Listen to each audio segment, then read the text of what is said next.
In this video I'm going to show you my current metal tone that was introduced in my Metal EP Godspeed. Furthermore, I show you my current process of making a cover song. Enjoy!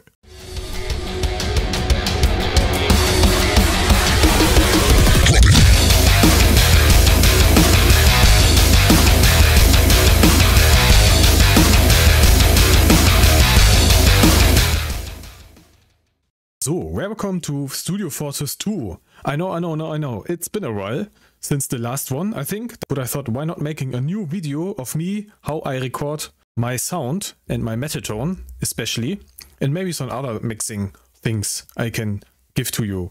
And the first song where I used it was my Godspeed EP, which is this large project file. I couldn't restore it, but the main things are really easy to follow, so also please note that this is not really a tutorial like I show how I make things like this and that. I just want to walk through my process a bit, how it changed, what my inspiration are, where I used what techniques. If you're also a producer or a metal or rock guitarist, or you want some inspiration from others. So the cool thing about my metal tone, my current metal tone from 2020 Godspeed until now, is that the tone itself is free. It just depends on how your guitar is, and most importantly your bass. Because when I made this patch, I noticed how important bass was. Before I found this out, my bass was really straight and subtle and not really strong. But at some point I found the plugin from Solemn Tones, and the bass is Kraken. It's this bass guitar, and it has the Gnarly 666, which I still use. It sounds like this. It has a good amount of gnarliness and also the low end. It's just a plain bass sound. But yeah, let's listen to this guitar. Or here a bit.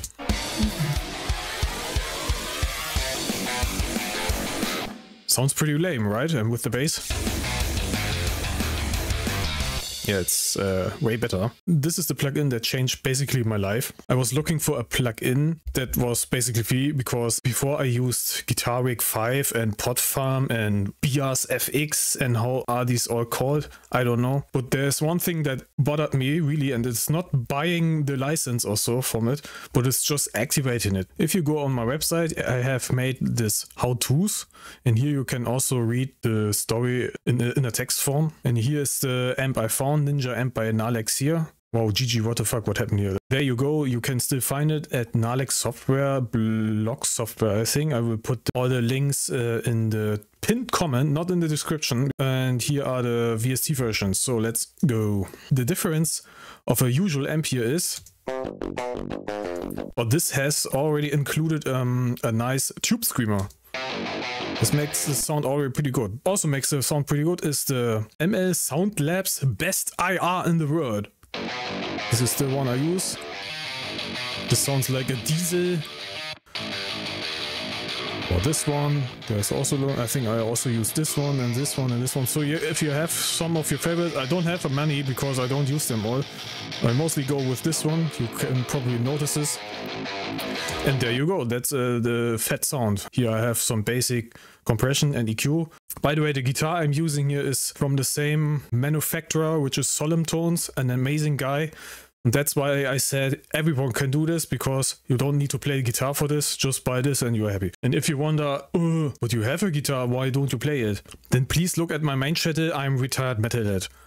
First one reason is it has all the range I need. It goes from high to very low tuned guitar like Doom. So if you want to make Doom, this is probably a good choice. Second reason is because I'm lazy. And third reason is it just fits better with electronical music. But in all honesty, this plugin cannot replace lead guitar, so that's why I still play lead guitar. Now a DAW switch to make some music today and not just showing old projects and how my general workflow is. This is the new DAW I use, which is Bitwig Studio. There are simple reasons for that I use this now. First reason is that my Reaper license is now deprecated, and the other big reason is that Bitwig also runs under Linux very well, which is very cool. So if I start a new song, I have my general template here. Here I have my samples that I mostly use. These are ranging from voice samples to bass loops to kick and drum and snare and every kind of drums, and a lot of dubstep sounds and whatsoever.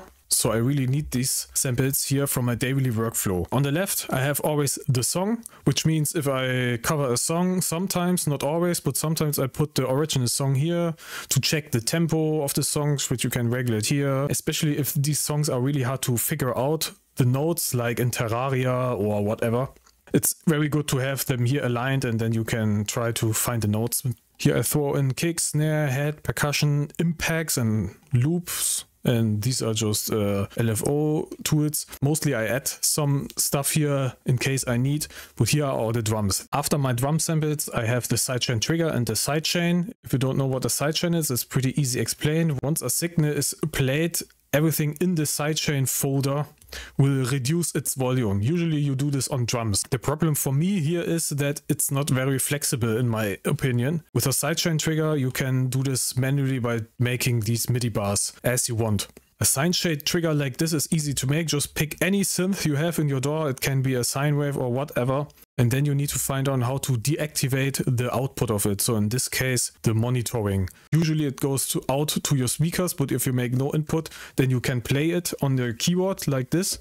You see there's a trigger, but you don't hear anything, but the signal is still there. And then in your sidechain, it depends on your plugin, you can choose this track as a trigger, and then once you play it, it will make your audio mute once the kick are being played. But in this case, you just have to press it yourself or drag the MIDI bars. Then I usually group my instrument into subs and basses. They are mostly in red color. Then I have leads. Here are usually software synths, and same with chords. Growls for dubstep growls or any fills or any voice loops. And then the metal group. This is deactivated by default, but if I activate it, here's Odin 1, Odin 2, so the guitar that I'm using, and the Kraken bass. So enough talk, let's build a track from scratch, how I usually do it. So today I thought it would be perfect to showcase everything usual I do with the song Necromancer from Castle Crashers. I start with the riff, drawing a little MIDI bar here, so I know the riff is da da da da da, and I also just noticed this song is a bit faster, so I make it like 180 maybe, and then I can change it easily later.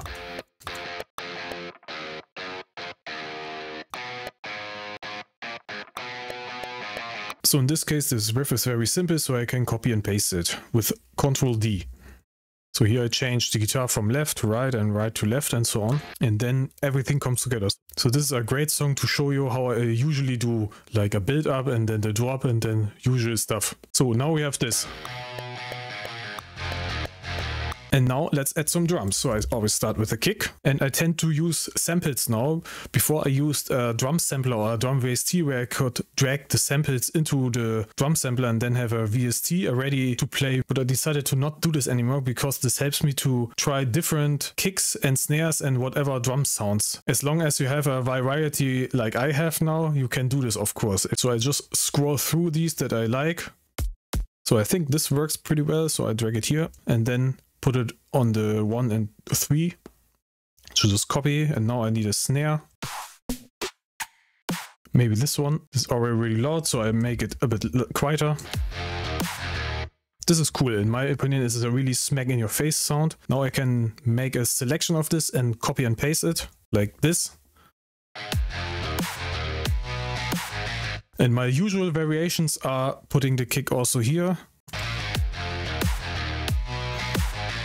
Pretty cool. Now we go with the hi-hats. I'm usually very lazy to do them. In EDM production, these are called top loops.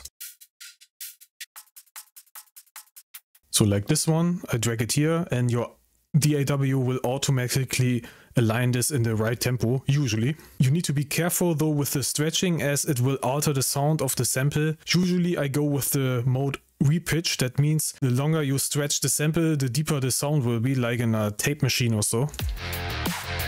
So when a part like this comes, I always put a crash in here. I have crashes here a lot. Keep in mind that you can also use your drum VST here. This is a standard one I often use. Pretty loud, so I reduce it. Now I duplicate this. And now if I do this kind of rhythm, this very rhythm-like rhythm, if you know what I mean, I tend to use Hey in there. but it's not always the case. This sounds already very clear in my opinion. But sometimes I miss a bit the classic drums. For my drum samples I use also a free library, which is the TMDK, or also the Metal Kick Drum, which is a free download, and this pack is what I use for my acoustic drums. The only thing is that you need to set up it yourself. That means you need a sampler, which probably your DAW already has. Bitwig has a built-in one, so I already made a preset of this.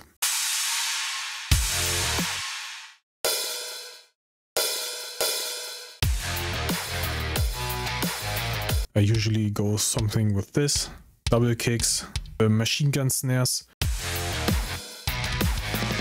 And now we have something like this. What I also really like are heads from house music. This typical, I don't know, it has this certain frequency. This I like to place offbeat. The life of an EDM producer is just copy and paste.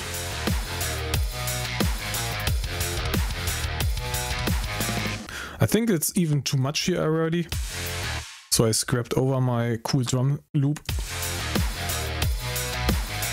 So this is usually it for the drums and the bass guitar. On here, as you can see, the sidechain. Now I can be very flexible. I always like to do some fills, for example, just whatever. It just needs to fit the tempo, which is not always the case, so I have to adjust it myself. Sometimes I also use my high layers. It fills the void, and then a little bit quieter.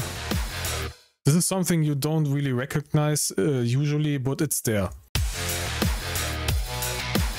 And not to forget the good old white noise. Not the road noise, the white noise. This is mostly very loud, so I make it a bit quieter. And this is just making a fade out.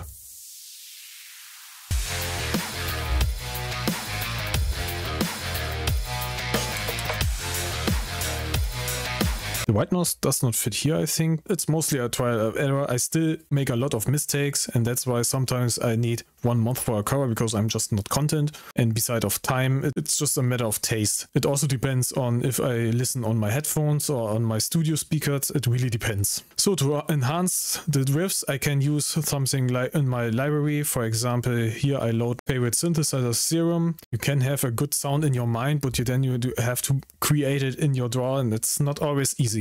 This can enhance the sound a bit.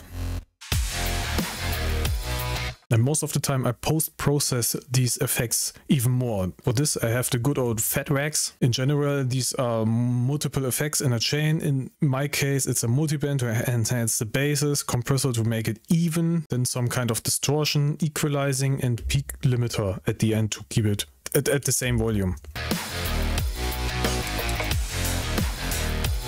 What I also like to do now is create variations and palm mutings with the guitar. You can copy the part that you want. In this case, you can just make it like this and press Ctrl D to duplicate. Then I delete the guitar parts, listen it on my own. Then I play around with the velocity. That's the normal velocity. These are also good for quiet parts. This now needs less of high player, maybe just clean drums, and then play it all together. Also the bass can be louder, and it has not my multiband in this to enhance the bass. I use a multiband and just throw up the bass a bit. Now the synth has no variation in this case, so I mostly delete it. And I also delete the drums.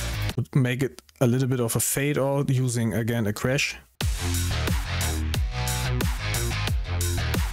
Sometimes I also use a filter, just activate it here again with envelopes. Then I copy stuff like this, make sure that you don't have something like envelope follows when clip arm moves, otherwise it would copy this line too, but I don't want this. And then I start with risers, pack a random snare, make it short like this and duplicate, make this shorter. In Bitwig you can select these drums, which is pretty cool, and then scale it down. Leave out the bass. Oh, and leave out the sidechain, which is pretty cool now. I can just turn it off here. And then drop it again. What? What? Maybe with a fill too. What? And then drop it again.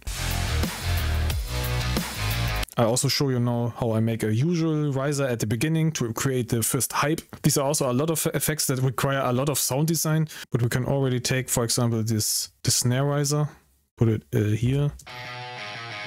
Then typical risers are whatever just works. Not everything works, some sounds just not good. And cut it before the drop.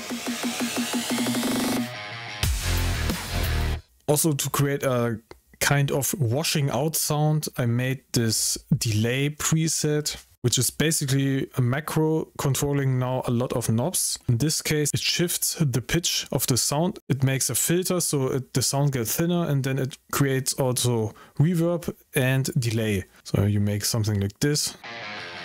Then listen carefully.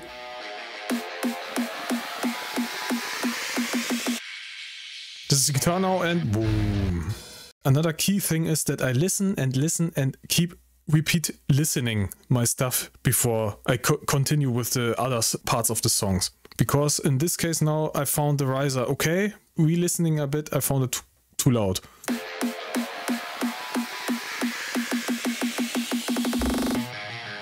The drop could also be very cool, just add a cool voice line or whatever.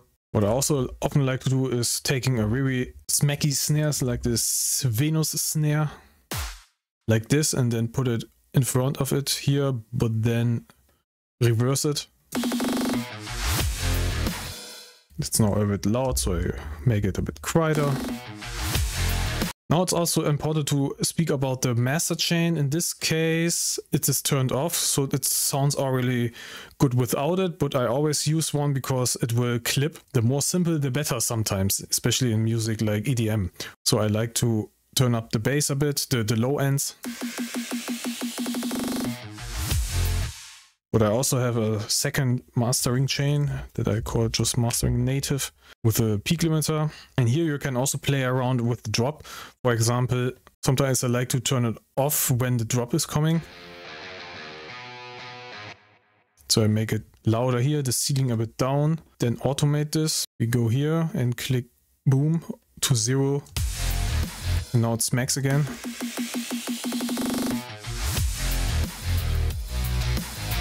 It really depends on the song and the structure and whatever. So this is a never-ending process where you can sit for hours. Also, I didn't talk about chords and leads yet. Leads are also a very long process I cannot show. Of course, I have my presets here that I usually use, but also made some of my own. This needs to be probably a separate video, but I'm not the best sound designer out there. I just know the basics and a bit above this maybe, but I'm always very lazy. I just want to throw out stuff. Techno leaders, for example, are a cool one, I think. This is a usual one I often use.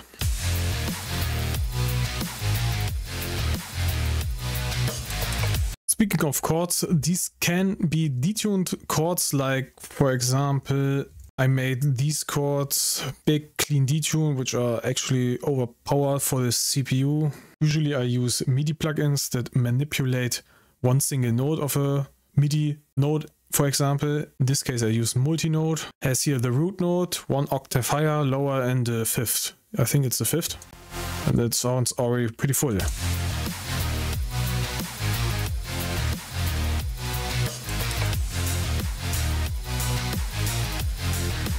Here I have the urge again to make a riser with delay. It's always a matter of tweaking around and being sound design engineering. And now I just notice these hi-hats are not fitting. It's always a process like this. Maybe now the snares are also not fitting. And then I prefer some softer kicks. I usually like to use my trance kick for side trance. Remove these, maybe this works better. You know? This already has such a different feeling now. Here can you now use this riser again. If I even want to fatten this more up, I can add more chords of these. Mostly I use the good old Massive Synth with such a simple saw wave. Also use the multi-note from here. I just copy and paste it. MIDI effects always have to be in front of the plugin. So this sounds a little bit centered for me, so I usually fix this by going into the plugin, for example 3 synths, and then detune them a bit, put in an equalizer here. And now let's see how it feels with this one. Oh, also to not forget, plain white noise can also enhance the sound a bit. Especially the high ends.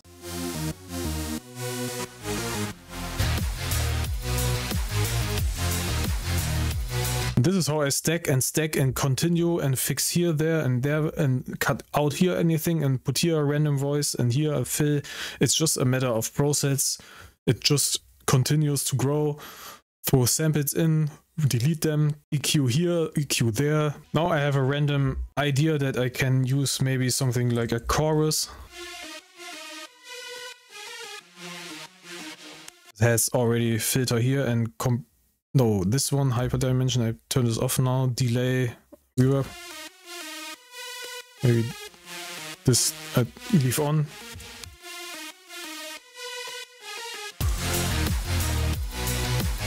Oh, and the most important thing, you should save your project or you will cry. Now I have the random idea to just use another filter, try an error, automate the on-off of course. Here make it on. Okay, that's a little bit too crazy. And then use these drum risers here. Copy. Delete the other stuff. Making a true transition to something is not always easy. I always try to find the coolest possible solution, but it's always not that easy.